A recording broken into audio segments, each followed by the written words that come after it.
আজকে একটা দুর্ঘটনা ঘটবে সত্যিই আমি বুঝতে পারিনি একদম। তো পুরো ভিডিওটা তোমরা দেখতে থাকো, কি হয়েছিল আর কেন কথাটা বললাম তোমরা সবই জানতে পারবে। আমার ছোট বড় সকল বন্ধু ও বড়দের প্রণাম জানিয়ে আজকে আমি ভিডিওটা শুরু করলাম। তো সবাইকে শুভ সকাল।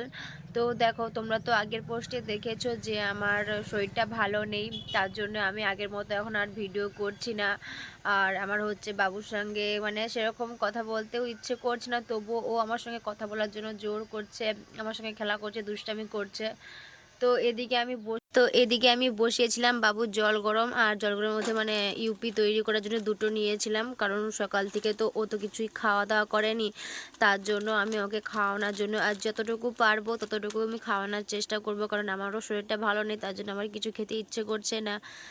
ওই জন্য আমি দুটো ইউপি নিচে তৈরি করবো বলে তারপরেই দেখি এরকম ঘটনা ঘটে গেল।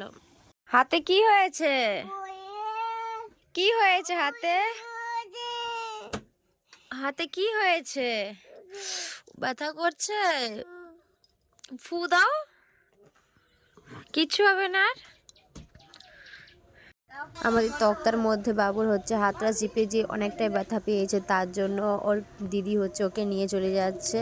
আর প্রচুর কান্নাকাটি করেছিল, তার জন্য ওর পিসি ওকে নিয়ে চলে গিয়েছে। আর এদিকে আমার খাবারটাও তৈরি হচ্ছে, ওকে তো খাইয়ে দেবো। তো পুরো ভিডিওটা কেমন লাগলো সত্যি কিন্তু জানাবে। তোমরা হয়তো অনেকে বলবে যে আগে ভিডিও করছে আর হাতটা কেন সরালো না, বাচ্চাটা লেগে যাচ্ছে, হয়তো এরকম অনেকেই কমেন্ট করবে তোমরা। কিন্তু ও হচ্ছে যেভাবে হাতটা রেখেছিল সেইভাবে আমার মনে হলো তোমাদের দিকে শেয়ার করা একটু ভালো। তখনই আমি ক্যামেরাটা অন করেছিলাম আর তখনই ওরকম ঘটে গেল ওর সাথে। তাই কেউ বাজে কমেন্ট করবে না। আর ভিডিওটা কেমন লাগলো অবশ্যই কিন্তু জানাবে। সবাই খুব ভালো থাকো, সুস্থ থাকো।